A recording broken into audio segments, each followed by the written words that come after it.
ఆంధ్రప్రదేశ్లో నిన్నటి రోజున జనసేన పార్టీకి సంబంధించిన కార్యవర్గ సమావేశంలో ఆ పార్టీ అధ్యక్షుడు రాష్ట్ర డిప్యూటీ సీఎం పవన్ కళ్యాణ్ మాట్లాడుతూ జనసేన పార్టీకి సంబంధించినటువంటి ప్రజాప్రతినిధులు రాష్ట్రంలో జరుగుతున్నటువంటి పరిస్థితులపై పరిణామాలపై స్పందించడం లేదు.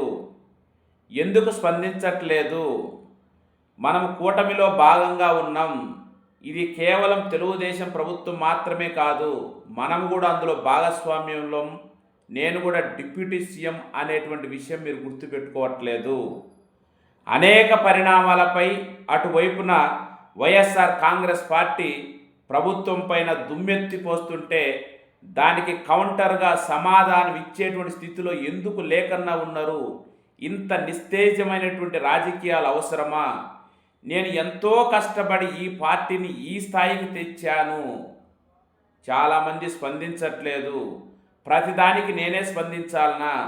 ప్రతిదానికి నేనే స్పందిస్తే ఎమ్మెల్యేలు, ఎంపీలు, మంత్రులు ఈ పదవులన్నీ అవసరమా అని జనసేనకు పార్టీకి సంబంధించిన కార్యవర్గ సమావేశంలో పవన్ కళ్యాణ్ తీవ్రంగా ఆగ్రహం వ్యక్తం చేస్తూ ఇంకా ఆయన మాట్లాడుతూ చాలామందికి సంబంధించిన చిట్టా నా దగ్గర ఉంది, అవసరమైనప్పుడు అందరి చిట్టాలు నేను విప్పుతాను, మీరు ఖచ్చితంగా రాష్ట్రంలో జరుగుతున్న పరిణామాలపై స్పందించాలి, చాలామంది రాజకీయాలలో ఉన్నప్పుడు మీ వ్యక్తిగత జీవిత విషయాల పట్ల చాలా జాగ్రత్తగా ఉండాలి, మీరు కనీసం పక్కన ఒక మహిళకు చేయి తగిలినా కూడా మీరు ఏదో చేసేసినట్టుగా అటువైపు వైఎస్ఆర్ కాంగ్రెస్ పార్టీ ప్రచారం చేసేటువంటి ప్రమాదం ఉంది అని ఆవేశంతో మాట్లాడి చివరకు ఆ సమావేశం నుంచి అలిగి వెళ్ళిపోవడం జరిగింది. పవన్ కళ్యాణ్ అలిగి వెళ్ళిపోతూ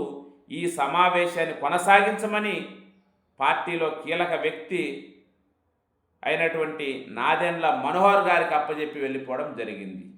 ఇది నిజంగా కొంత జనసేన పార్టీలో ఏదో జరగరాని ఒక అలజడి జరుగుతుంది అనే దానికి సంకేతం. ఎందుకని? పవన్ కళ్యాణ్ గారికి అంత పని ఉన్నా, అంత బిజీగా ఉంటే అసలు ఆ సమావేశానికి రాకూడదు. కానీ సమావేశంలోకి వచ్చి కార్యకర్తల మీద, నాయకుల మీద, ప్రజాప్రతినిధుల మీద, వివిధ స్థాయిలలో ఉన్నటువంటి వ్యక్తుల మీద మీరు స్పందించలేదు అని అలిగిపోవడం చూస్తే మాత్రం జనసేనలో చాలా జరుగుతుందని మనకు అర్థమైంది. సరే, పార్టీ పరంగా ఇంటర్నల్గా ఎన్ని జరుగుతున్నా, ముఖ్యంగా ఈ మధ్యకాలంలో పార్టీలో కీలకమైనటువంటి వ్యక్తులు కొన్ని సందేహాలను వ్యక్తం చేస్తున్నారు. మనం కూటమిగా కట్టినప్పుడు మనకు ఇవ్వాల్సినటువంటి గౌరవం కానీ, మనకు రావాల్సినటువంటి రేషియోలో పదవులు కానీ రావట్లేదని కొందరు బాహటంగానే మాట్లాడుతుండ్రు. సరే, ఇవన్నీ రాజకీయంగా ఎలా ఉన్నా పవన్ కళ్యాణ్ ముఖ్యంగా నిన్న పడడానికి కానీ వెళ్ళిపోవడానికి కానీ కారణం ఏంటంటే రాష్ట్రంలో జరుగుతున్నటువంటి ఒక వివాదాస్పదమైనటువంటి అంశం. అదే పవిత్రమైనటువంటి తిరుమల లడ్డూలో వాడినటువంటి నెయ్యికి సంబంధించినటువంటి అంశం. దానికి సంబంధించి ఏర్పాటైనటువంటి సిట్టు ఈ మధ్య కాలంలోనూ తుది నివేదిక ఇచ్చింది. ఆ నివేదికలో అప్పుడు పవన్ కళ్యాణ్ గారు, ముఖ్యమంత్రి చంద్రబాబు నాయుడు గారు ఆరోపించినట్టు జంతు కొవ్వులు కానీ, ఫిష్ ఆయిల్ కానీ, పిగ్ ఆయిల్ కానీ ఇలాంటివి లేవు అని నివేదికలో రావడం జరిగింది. కల్తీ జరిగింది. ఏ రూపంలో జరిగింది? పామాయిలు, రసాయనాల రూపంలో జరిగింది అనేది చెప్పడం జరిగింది. కల్తీ జరగడం వేరు, కానీ పర్టికులర్గా అంత పవిత్రమైనటువంటి ప్రసాదానికి వాడేటువంటి నెయ్యిలో Pig oil, fish oil, animal fat అనేటువంటి మాటలు ఆ రోజు పవన్ కళ్యాణ్, చంద్రబాబు నాయుడు గారు అనడం చాలా ఘోరమైన తప్పిదం. ఎందుకని? ఒకటి, ఏదైనా మీకు అలాంటి అనుమానం ఉంటే విచారణ జరుపుకోవాలి. ఆ తర్వాత విచారణలో వచ్చినటువంటి ఫలితాన్ని బట్టి మీరు మాట్లాడాలి. కానీ రాజకీయం కోసమై ఒక వర్గాన్ని సంతృప్తిపరిచి రెచ్చగొట్టే విధంగా మీరు చేసిన ప్రయత్నం చాలా ఘోరమైనటువంటి తప్పిదం.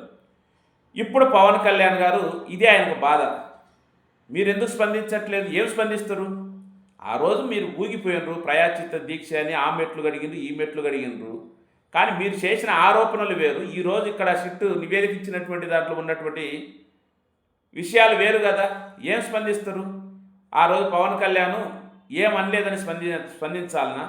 లేదు ఈరోజు ఆ సిట్ నివేదికకు విరుద్ధంగా మీరు ఆరోపించినట్టు fish oil, fig oil, animal fat ఇవన్నీ ఉన్నాయని వాళ్ళు ప్రెస్ మీట్లు పెట్టి ఖండించాలనా? అలా చేయలేరు కదా. అంటే ఇక్కడ మనకు క్లియర్గా అర్థమవుతుంది ఏంటంటే, పవన్ కళ్యాణ్ నేను చేసిన ఆరోపణలు మీరు సమర్థించట్లేదు, మీరు ఎందుకు సమర్థించే ప్రయత్నం చేయలేదని వాళ్ళ ప్రజాప్రతినిధుల మీద అలిగినట్టు మనకు అనిపిస్తుంది.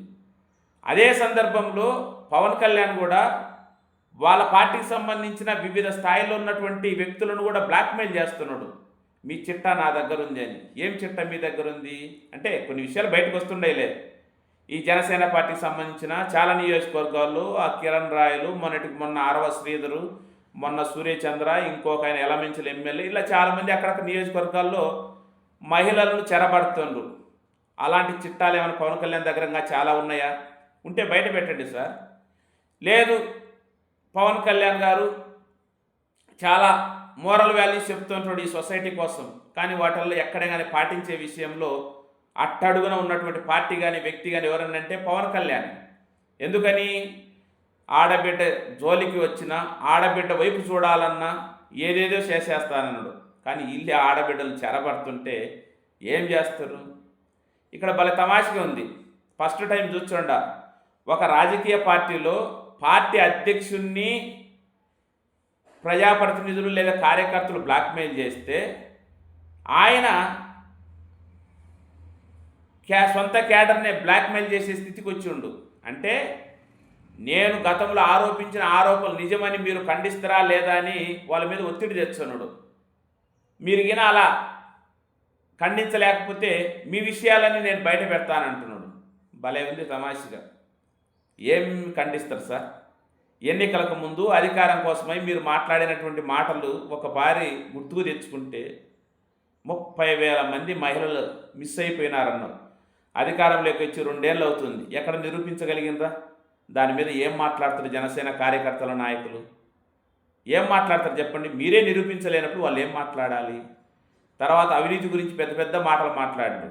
కానీ మీ పార్టీ ఒక ఎమ్మెల్యేనే సంవత్సరం రోజుల్లో 100 కోట్ల రూపాయలు సంపాదించుకున్నాడని కూటమిలో కీలకమైనటువంటి వ్యక్తి ఆరోపణలు చేస్తే వాళ్ళు ఏం స్పందిస్తారు పాపం మీ పార్టీ వాళ్ళు? ఇసుక, మద్యం గురించి, గ్రావెల్ గురించి పెద్ద పెద్ద మాటలు మాట్లాడింది. ఈరోజు వీధి వీధికి ఒక బెల్ట్ షాపులు ఉండయే, ఏం ఖండించాలి? ఏం మాట్లాడతారు పాపం వాళ్ళు? శాంతి భద్రతలు గతంలో ఎన్నడూ లేని విధంగా క్షీణించిపోయినాయే. కానీ మీరు ఎన్నికలకు ముందు ఏదేదో మాట్లాడిందే. శాంతి భద్రతలు అంటే ఎలా ఉంటాయో నేను చూపిస్తాను, నేను చేపిస్తానన్నరే. కానీ రాష్ట్రంలో జరుగుతున్నటువంటి పరిస్థితులు, ఇళ్లపై దాడులు, వ్యక్తులపై దాడులు, మహిళలు ఎక్కడ కనపరిచిన భద్రత లేనటువంటి ఒక స్థితిలో ఈ పరిపాలన ఉన్నప్పుడు జనసేన పార్టీ కార్యకర్తలు కానీ నాయకులు కానీ ఏం స్పందిస్తారు? ఇలా ఒకటి కాదు, ఇంకా రాష్ట్రం అప్పుల గురించి చెప్పాల్సిన అవసరమే లేదు.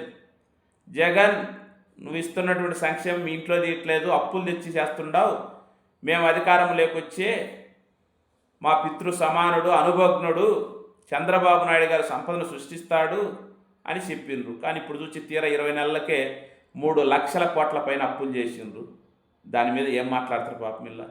అంటే అధికారం కోసం పవన్ కళ్యాణ్ గతంలో ఏ రాజకీయ నాయకుడు మాట్లాడనటువంటి మాటలు మాట్లాడి అధికారం లేకొచ్చి అవకాశం వచ్చినప్పుడు వాటిని నిరూపించలేనటువంటి ఒక స్థితిలో ఆయనే ఉన్నప్పుడు ఆ పార్టీలో ఉన్నటువంటి కార్యకర్తలు, నాయకులు, వివిధ స్థాయిల్లో పదవుల్లో ఉన్నటువంటి వ్యక్తులు ఏం ఖండిస్తారు, ఏం మాట్లాడతారు? అక్కడ నిజం ఉంటే కదా. పవన్ కళ్యాణ్ గతంలో మాట్లాడిన మాటలకు ఇప్పుడు చేస్తున్న పనులకు ఎక్కడన్నా కొంతన సంబంధం ఉంటే వాళ్ళు ఖండించడమో సమర్థించడమో ఏదో చేస్తారు. ఏమాత్రం సంబంధం లేదు, వాళ్ళు ఏం చేస్తారు పాపం?